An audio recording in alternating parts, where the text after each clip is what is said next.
Sabi niya, paano po pag maliit lang yung almoranas? Magkapasa po. Ano yung experience mo dito? Nababastos ka ba minsan? Ay, hindi. Hindi. Depende na rin sa'yo kung magpapabastos ka or kabastos ka. May bulitas? Oo. Wala akong idea eh. Sa akin kasi meron.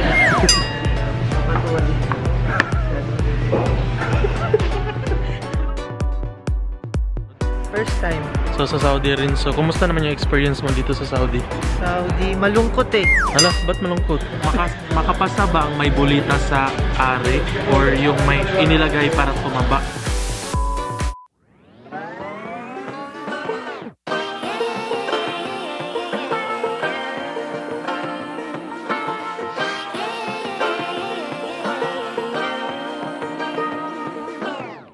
I like to be educated. So ang ganda ng ambience ito mga kabangers kasi solemn lang siya. Ganda siyang lakad-lakaran, no? So sa mga gustong magde-date dyan. So yan kabangers, ito lang yung suot natin ngayon. Naka-jacket ako kasi baka malamig. Ayan. Tsaka ito oh, very ano. Ito pala yung Enrique Hill ng Saudi Arabia. Ay! Uy! At saka si Michelle D. Isang lakad niya. Ayoko. Ay! Michelle D.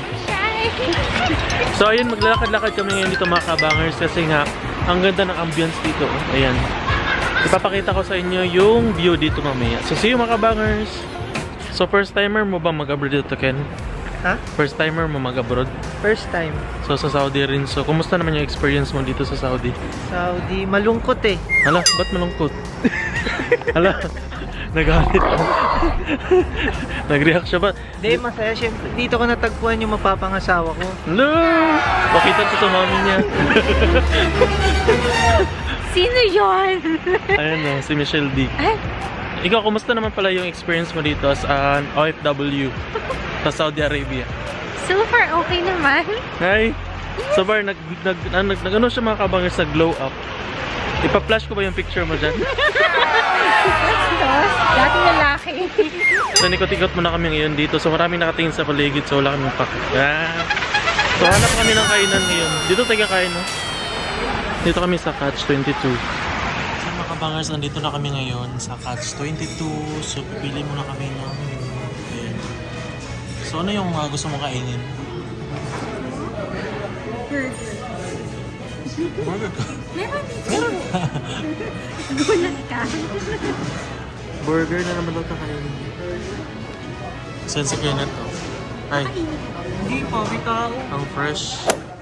Step 1, wake up early, gonna rise with the sun. Step 2, get some good, some food in you. Step 3, think real hard about what you wanna be. Step 4, everybody just do your thing. Wake up, today's gonna be a good day. Wake up, today's gonna be a good day. Wake up, today's gonna be a good day. Order na kami mga Tapos yung shrimp. Wake up, today's gonna be a good day. Wake up, Ayan si Kuya. good day. Anong meron dyan? Orange juice, lemon tea, mango, watermelon. So mga kabangers, naka-order na kami ngayon. So inavail po namin yung buffet ng Ramadan special offers nila. So gutom na sila guys. Gutom ka na? Ikaw, Darla? Yes. Hi. Sa gutom na naging malditan. Kabangers, while waiting po sa food natin. So meron tayong question dito mula sa ating kabangers. Ang question na dito, yung nag-message pala nito is si at Ricky999. So ipa-flash ko sa screen. Ang sabi niya is, kabangers, may chance po ba makapagtrabaho sa Saudi kahit medyo malabo mata? Nasilik po kasi ako kahapon sa employer, staff house din po agency ko. Salamat, sana masagot. So, may chance ba makapagtrabaho ang malabong mata? So para sa'yo, may chance ba? Yes. Hindi, kasi karamihan ng waiters namin sa lounge, may mga nakasalamin din. Nakasalamin din sila. Oo. Tsaka kapag nag-apply naman kayo, meron namang eye test doon. So sasabihin naman nila kung pasado ka or qualified ka kapag pumasa ka na para... Kasi minsan kasi nakaka-apekto sa workplace yung sira yung Ay, mata tsaka niya. hindi. Depende rin kung ano yung work na ano niya, napupuntahan niya dito sa Saudi. Like Pero what? kung for us as waiters, okay lang kahit hindi 2020 yung vision. Pwede ba magsalamin? Pwede. Maraming Ikaw, nakasalamin. Ken? May idea ka?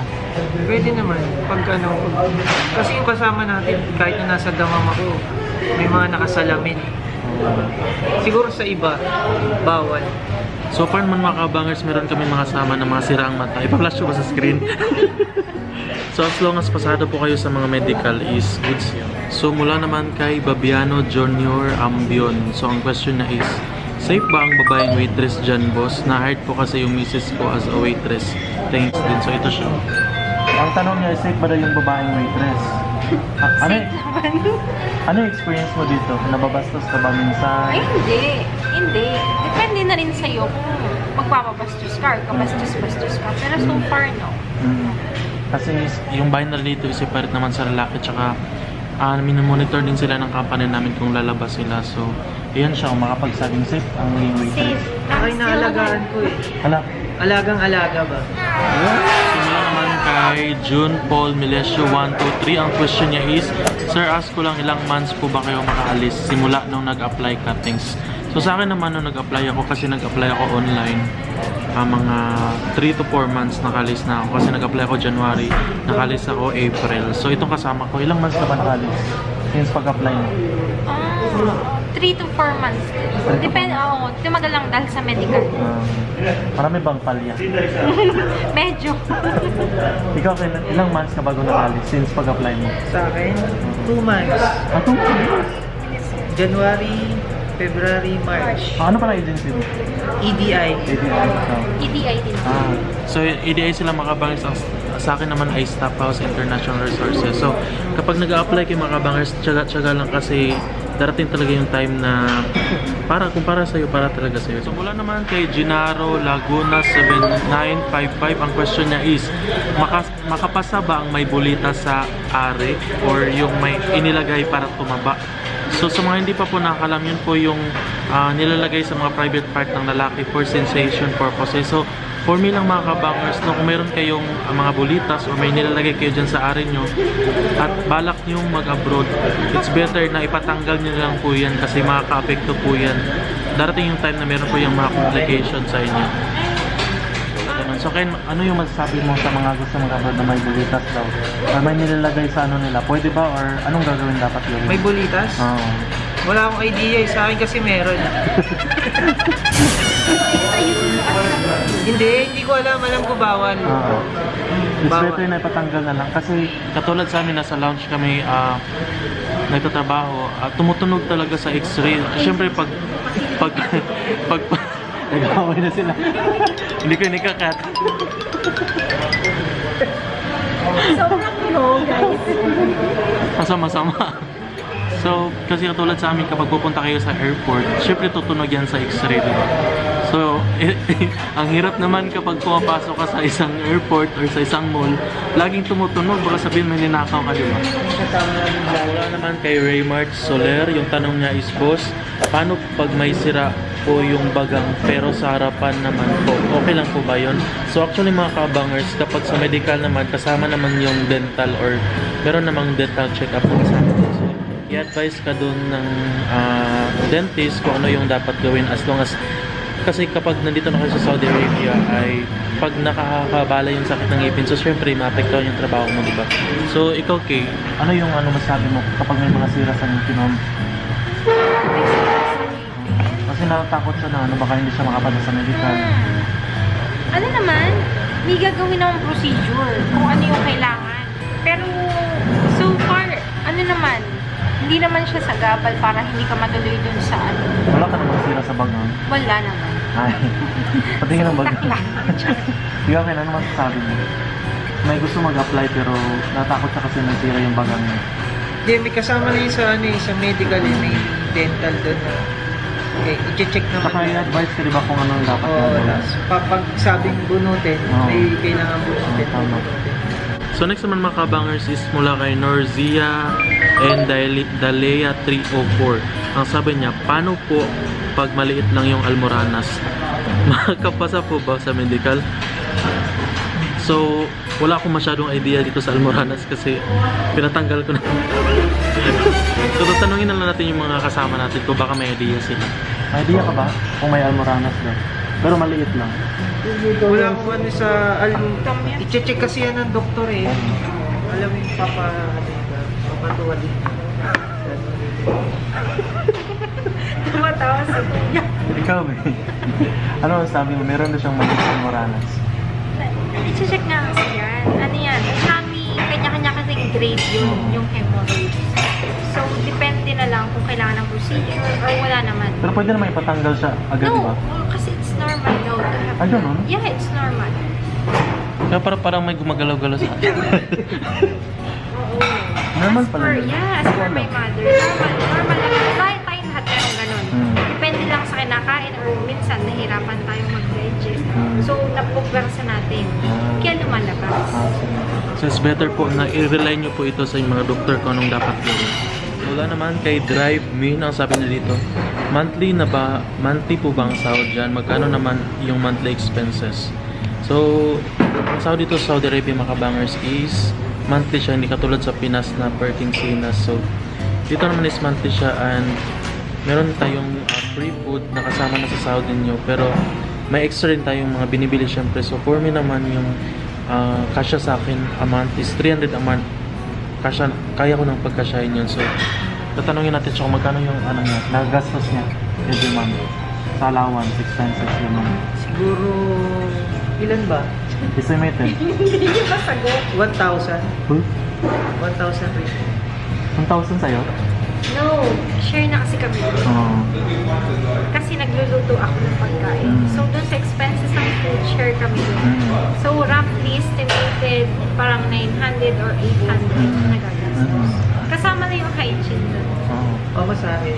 Wala naman kay Act Channel Vlog 8039. Ang question na dito is, Sir, good day, pwede hingi konting tips kung ano ang mga tanong nila sa interview as service crew or sa waiter na din, di ba? So, usually ang mga tinatanong ng mga kabangers kasi meron ka namang resume, so dapat mag-study ka na lang sa resume mo kasi ang tanong nila andun na din galing. So, yung tinanong lang naman sa akin is ano yung past work ko or kung ano yung kaya kong gawin sa company nila. Pinasabog yung company. So, tanongin natin yung kasama kung ano yung question sa kanya. Anong pinag-question sa'yo? Yun lang din. Past experience, tapos, ano ba? Yun lang, kasi parang for formality na lang din yung nag-i-interview. Kasi na-screen ka na sa Pinas pa lang. Sa'yo, Ken? Yun lang. Tinanong lang din yung ano. Trabaho mo dati tapos kung ano yung ginagawa mo.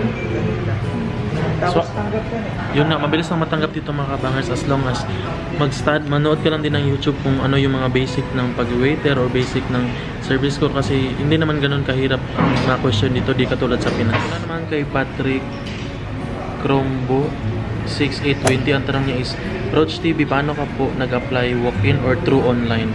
So, nung nag-apply po ako dito sa company ko is ano lang, online kasi nga malayo yung sa amin sa Mindanao, so yung agency ko nasa Manila sa Cubao, so nagpasa na ako online, nagbabaka sakali, so ayun, natanggap naman ako. So ikaw saan ka nag-apply? Online or walk-in? Nakita lang ko yung resume ko sa Jobstreet. Tapos online na lahat. Kasi Pasa ka sa online din. Jobstreet ako gumawa ng resume ko, tapos doon nila nakita, tapos yun, nagtawag na sila. Kasi during the time pandemic yun, mahal. Ikaw, Ken, saan ka nag-apply? Walk-in or? Online kasi pandemic eh. Sa online lahat. Pati interview lahat. So ngayon mga kabangers, pwede na kayo mag-walk-in kasi wala namang pandemic. So mas maganda din na puntahan nyo talaga yung agency para makita ka din nila at matanong mo sila personally kung ano yung hiring nila or ano yung pwede mong applyan. Naman sa user FS, so wala siyang account. So ang tanong niya is, with day off ba ang waitress or waiter dyan sa Saudi? Sir, lalo na sa herpes. So dito sa Saudi Arabia mga kabangers is obliged talaga, nasa kontrata talaga na dapat merong day off ang mga OFW. So siguro hindi siya applicable for domestic helper kasi nga magkaiba naman yun. So pag nasa mga hospitality ka, especially waiter, waitress ka, meron talagang day off. So option na lang po kapag gusto po ng company ninyo or na hindi kayo mag-day off, as long as bayad naman siya. So pwede po yun na hindi kayo mag-day off at gawin yung overtime. So di ba? Ano masabi mo sa mga hindi pinapa-day off? Sad. Hindi, required kasi talaga may day off tayo. Kahit isang araw. Kailangan din ba? May day off. Kasama yun sa kontrata na 6 days 6 days na trabaho tapos 1 day off. Kasi kailangan din natin magpahinga, hindi pwedeng trabaho lang, di ba? So huwag kayong matakot kasi may day off po dito sa Saudi.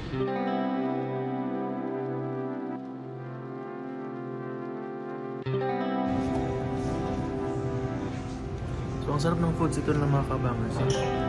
Approve ba guys? Sarap no?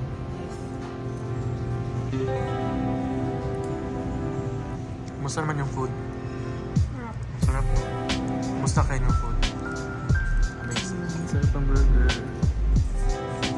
Ay! Ang arte. Sarap ng ating gabi. So, medyo pagod kami pero enjoy naman. Enjoy ba kayo? Yes. Bye-bye na kayo. Bye! Thank you so much for watching mga kabangers. Kung meron pa kayong mga questions about OFW or waiter waitress, just comment down below. Don't forget to like, subscribe my YouTube channel, Roach TV, for more updates. Bye! Bye!